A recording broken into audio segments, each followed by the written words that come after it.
Estoy tratando de hacer memoria de cuándo fue la última vez que fui a la oficina.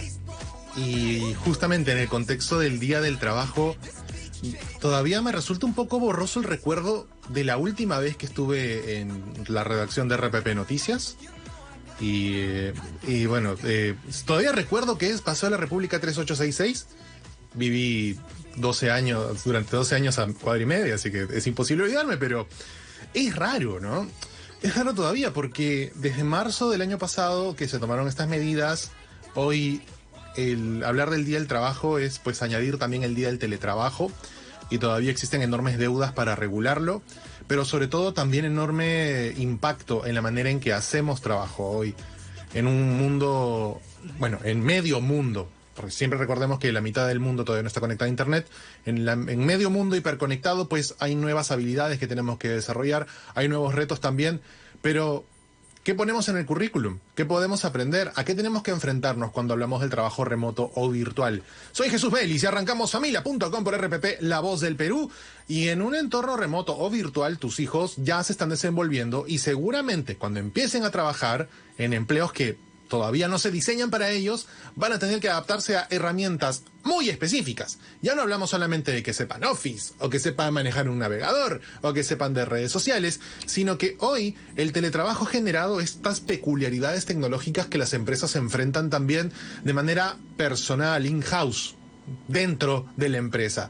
Así que vamos a hablar un poco de ese tema, de qué podemos esperar del trabajo remoto y virtual para los próximos años, qué condiciones deberíamos empezar a desarrollar también para un óptimo desempeño en este tipo de entornos. Está conmigo Enrique Stiglitz, él es director de Administración y Negocios Digitales de la Universidad de Ingeniería y Tecnológica UTEC. ¿Cómo estás, Enrique? Bienvenido a familia.com.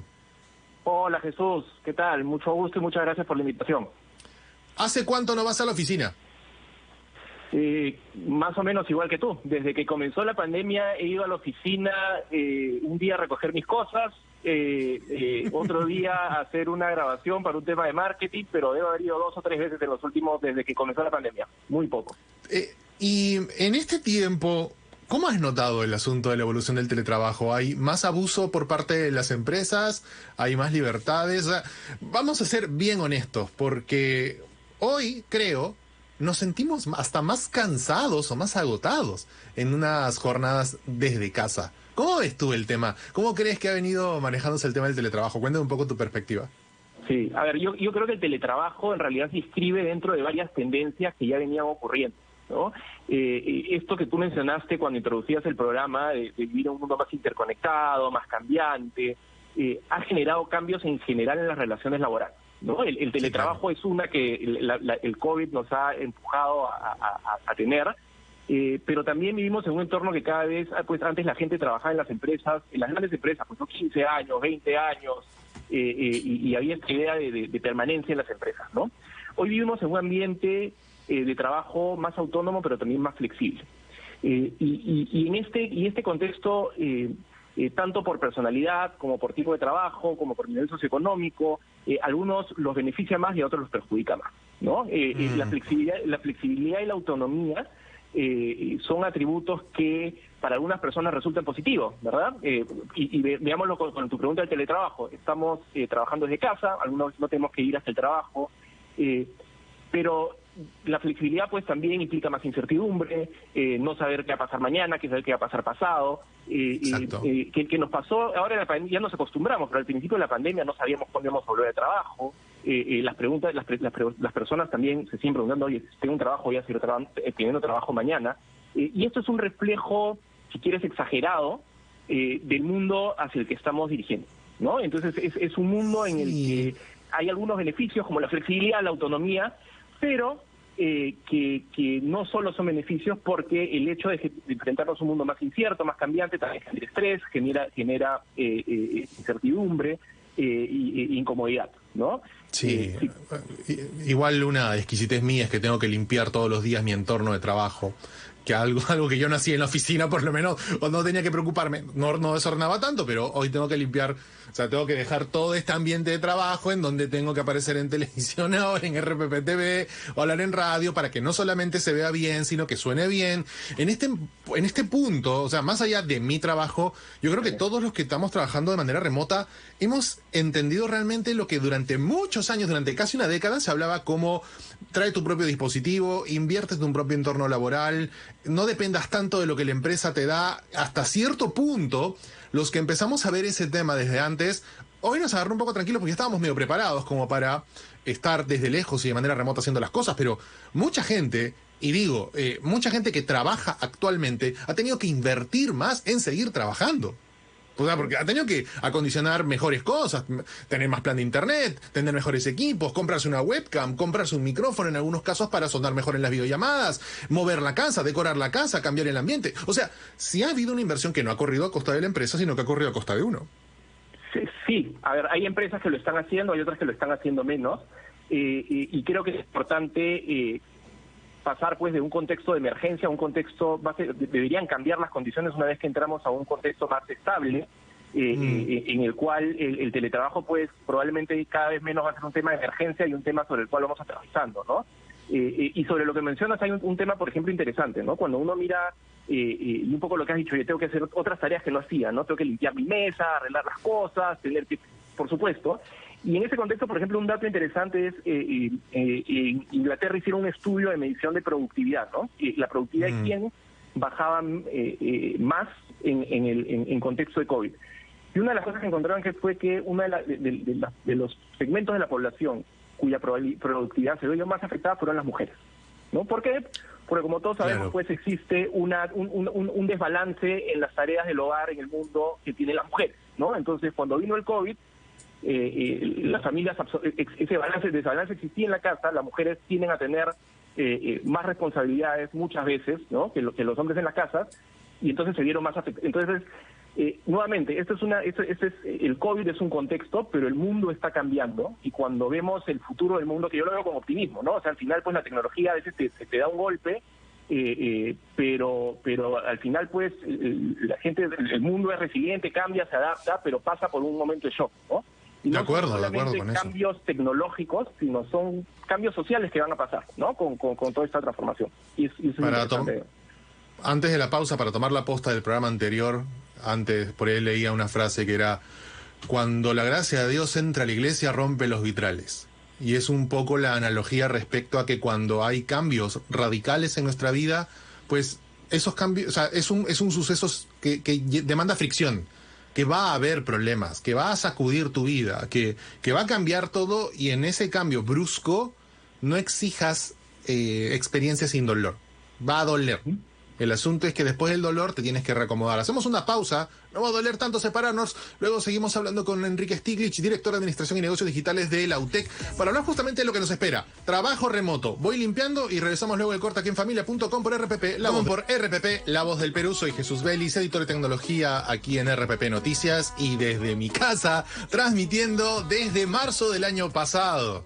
Sí, esto es teletrabajo también, estoy trabajando, no he marcado tarjeta hoy, pero igual estamos haciendo notas en music.com, el portal de tecnología de RPP Noticias, estamos haciendo esto en vivo, y toda esta implementación ha sido paulatina. Y estamos hablando esta hora de qué podemos esperar del trabajo remoto, qué nuevas condiciones tenemos que entender acerca de estas actividades, y me acompaña Enrique Stiglitz, director de Administración y Negocios Digitales de la UTEC. Estábamos hablando un poco en la primera parte acerca de estos cambios que hemos presenciado y a los que hemos tenido que adaptarnos, pero ahora quiero concentrarme, Enrique, en qué cosas nuevas tenemos que aprender. Es decir, hoy una persona postula un trabajo, cualquiera que sea, y evidentemente se le añade más jamonada al sándwich respecto a las necesidades o características nuevas que un postulante debe también tener para poder ser aceptado en un puesto laboral. ¿Cuáles son esas nuevas condiciones que los postulantes a labores tienen que aprender ahora en este entorno digital? Sí, es una pregunta muy interesante, Jesús, porque nosotros cuando diseñamos nuestra carrera de Administración de Negocios Digitales, justamente hicimos ese trabajo de campo, si quieres, ¿no? Conversamos con las empresas para preguntarles oye, ¿qué está faltando, ¿no? En el profesional que sale pensando en este contexto, ¿no? Y lo que nos dicen, o nos dijeron y nos siguen diciendo mucho las empresas es que, a ver, hay, por ejemplo, un profesional egresado de administración, que es lo que nosotros veíamos, ¿no? Nosotros vemos que sí, saben de finanzas, saben de marketing, saben de operaciones, pero en este mundo mucho más ágil, mucho más rápido, más horizontal el que vivimos también, y en el cual la acción es más importante, ¿no? Porque todas las cosas se empiezan a hacer más a prueba y error, hay más experimentación y aprender de los errores. Necesitan además otras habilidades que complementen las técnicas, ¿no? A veces pensamos en tecnología y decimos habilidades tecnológicas, sí, ¿no? Pero además hay todas otras habilidades que son muy importantes en un mundo digital. Por ejemplo, ¿no? La habilidad de comunicación, ¿no? La empatía, la capacidad de entender al otro, no solamente para trabajar con el otro, sino también para entender a tu usuario, desarrollar una solución, probarla, entender si está funcionando para él, ¿no? Entonces, las habilidades sociales se están volviendo muy importantes, ¿no? Y la tecnología también.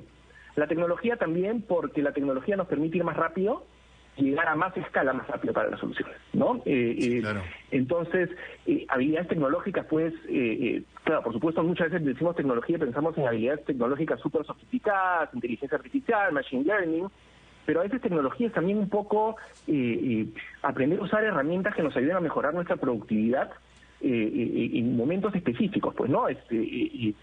Hay cosas, pues, que uno puede estar haciéndolas durante 2 semanas y quizás se pueden hacer 5 minutos con una herramienta que ya está, ¿no? Y que no es que uno tenga que saber programar, sino tiene que tener la curiosidad y familiarizarse con estas herramientas para tener esta mente siempre de solucionar problemas de la manera más práctica y más rápida, ¿no? Y la tecnología, claro, y el entendimiento de la tecnología te da eso, ¿no? Entonces, yo diría, de un lado, lo que hemos visto con las empresas es, de un lado, esta capacidad de comunicar, de empatizar con el otro, que te permite trabajar en un mundo más rápido y más horizontal, y de otro lado, sí, conocimiento de tecnología, por esta capacidad de desarrollar como pequeños, se dice hacks, ¿no? De solucionar problemas con soluciones prácticas, rápidas, automáticas. Sí, de hecho, parte de nuestra sociedad tiene que adaptarse también un poco a estos cambios, porque hoy la demanda de formatos digitales va a exigir que los estándares en todos lados cambien. A ver, quiero poner un cuadro bastante sencillo de entender. Hace años hablábamos de un profesional independiente que en un rato trabajaba en una cafetería y se conectaba a internet, a llenar un Excel o un Word. Hoy ya no. Hoy ya tienes que tener una videollamada, hoy tienes que atender múltiples reuniones virtuales y el tráfico del ancho de banda de la cafetería no será el óptimo para ese tipo de actividades y tendrás que buscar un nuevo ambiente, tendrás que... O sea, hay un cambio de filosofía en donde ya el tema de la oficina móvil o estos conceptos que hablábamos hace 5 años, pues ya no son, ya requieren de repente un asunto más sedentario como trabajar en casa o disponer en la oficina de turnos híbridos en donde de lunes, miércoles y viernes va un grupo, martes, jueves y sábado va otro. O sea, vamos a tener que en ese contexto también aprender otro tipo de rutinas, otro tipo de soluciones.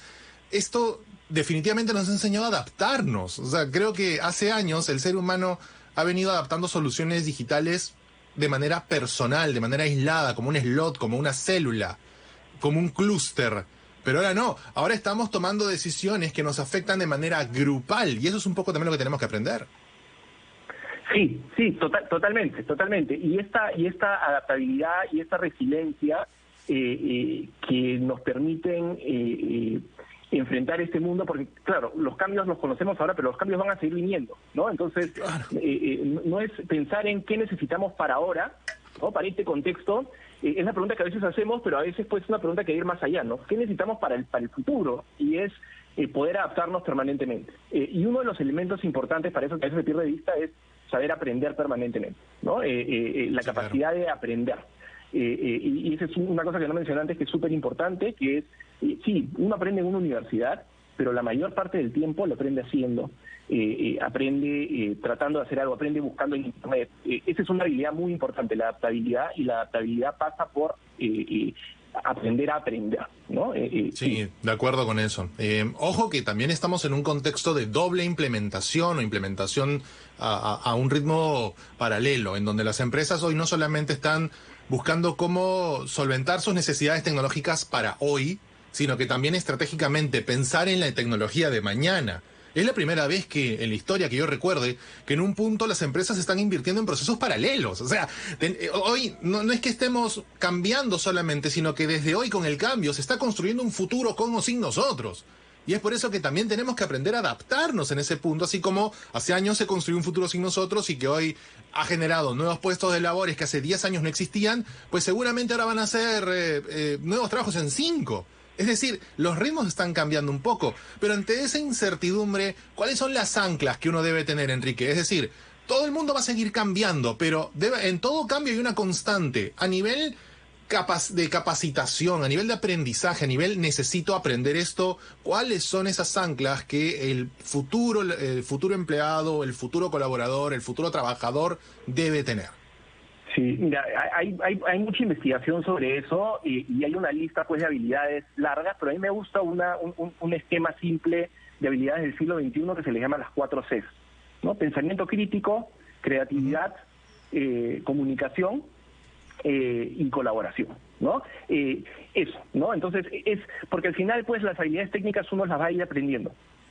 Pero si no puedes comunicar, no puedes pensar de manera creativa, pensar de manera crítica y trabajar en equipo, nada va a funcionar, ¿no? Esas son las habilidades anclas.